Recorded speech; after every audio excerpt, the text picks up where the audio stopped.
आप देख रहे हैं डार्क फाइल्स। डार्क फाइल्स की आज की इस कहानी में आगे बढ़ने से पहले अगर आपने अभी तक डार्क फाइल्स चैनल को सब्सक्राइब नहीं किया है तो कर लें, और ऐसे ही और वीडियोस के लिए देखें अनहोनी।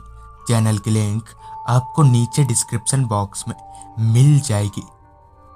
गांव में लगातार हो रही रहस्यमयी मौतों से सभी गांव वाले दहशत में थे। रहस्यमयी मौतें इसलिए क्योंकि जो भी इंसान रात हो जाने के बाद घर से बाहर निकलता वो वापस घर नहीं लौटता, और अगले दिन ही उसकी लाश गांव के पीछे वाले खंडरों में मिलती।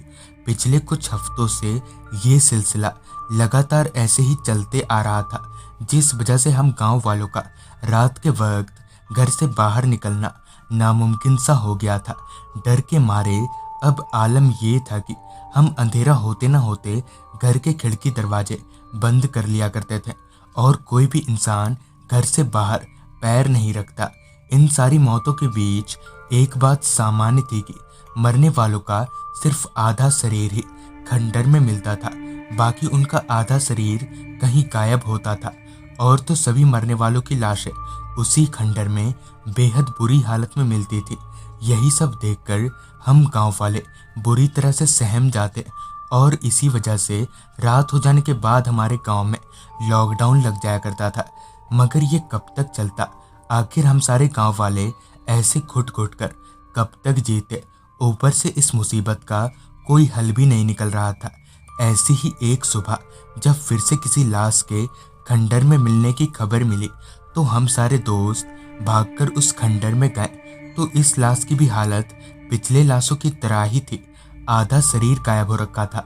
अब ये सब हमारे बर्दाश्त के बाहर जा रहा था, लिहाजन हम दोस्तों ने मिलकर ये तय किया कि अब से रात के वक्त गांव की पहरेदारी की जाए, जिससे हम ये जान पाते कि आखिर इन सब मौतों के पीछे हाथ किसका है।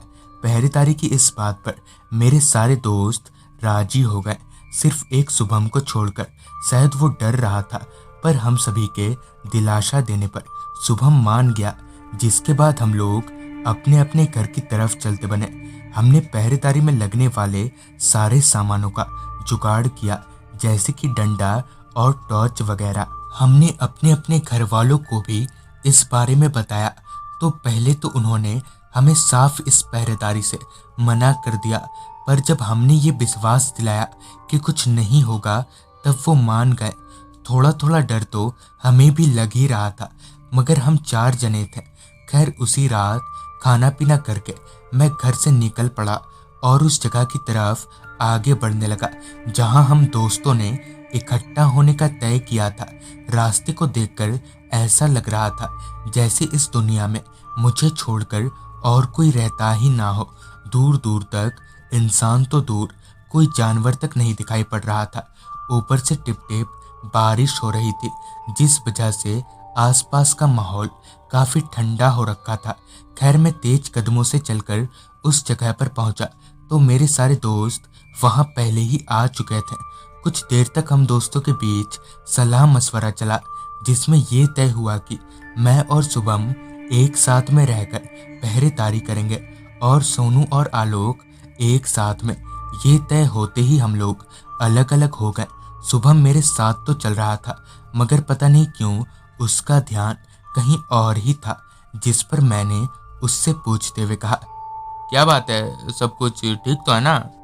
जिस पर शुभम ने कहा, हाँ सब कुछ ठीक है। शुभम की लड़खड़ाती आवाज से मुझे ये समझते देर नहीं लगी कि वो डर रहा है। इसी बीच मैंने सोचा कि क्यों ना एक मर्तबा उस खंडर में जाकर देखा जाए। अगर कुछ मिलेगा तो वहीं दूध का दूध और पानी का पानी हो जाएगा। मगर अभी मैं शुभम को ये बात बताता तो वो मना कर देता, जिस वजह से मैं उसे बताए बिना ही उस खंडर की तरफ आगे बढ़ने लगा। शुभम मेरे साथ साथ चल रहा था। चलते चलते जब मैं उस खंडर के पास पहुंचा तो बिना कुछ बोले ही खंडर में दाखिल हो गया। मुझे खंडर के भीतर जाता देख शुभम भी मेरे पीछे पीछे आने लगा। वो खंडर पूरी तरह से घुप अंधेरे में डूबा हुआ था, मगर अच्छी बात तो ये थी कि हम दोनों साथ में एक एक टॉर्च लेकर आए थे। टॉर्च की लाइट के सहारे हम खंडर में थोड़ा और अंदर गए, मगर ना तो हमें वहां कोई आदमी दिख रहा था और ना ही कुछ ऐसा जिससे हम इन मौत की गुत्थियों को सुलझा सकें। वहां कुछ भी ना पाकर हम दोनों बाहर निकले।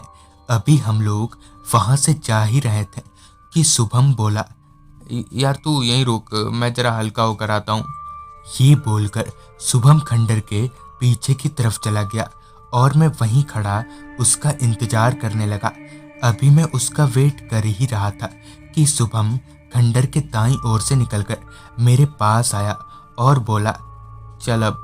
लिहाजन मैं शुभम के साथ साथ चल दिया। अभी मैं शुभम के साथ 2 कदम चला ही था कि तभी मुझे पीछे से शुभम के चिल्लाने की आवाज आई। मैंने झट से पीछे पलटा तो शुभम खंडर के पास ही खड़ा था और मेरे साथ चल रहा शुभम गायब हो चुका था। इससे पहले कि मैं कुछ समझ पाता कि मेरे कानों में किसी के चीखने की आवाज आई। आवाज सुनते ही मैं और शुभम उस चीख की तरफ भागे। वहां पहुंचकर मैंने देखा कि मेरे बाकी दोनों दोस्त भी वहीं खड़े हैं। उस रास्ते पर पूरा खून ही खून फैला था। उस फैले खून को देखकर ऐसा लग रहा था जैसे कोई किसी की लाश को घसीटते हुए जंगलों की तरफ लेकर गया है। लिहाजन हम सारे उस खून की लकीर का पीछा करने लगे। पीछा करते करते हम चारों ने जंगल में अलग अलग दिशाओं में जाने का फैसला किया, क्योंकि जंगल में आते ही वो खून का दाग कहीं गायब हो चुका था।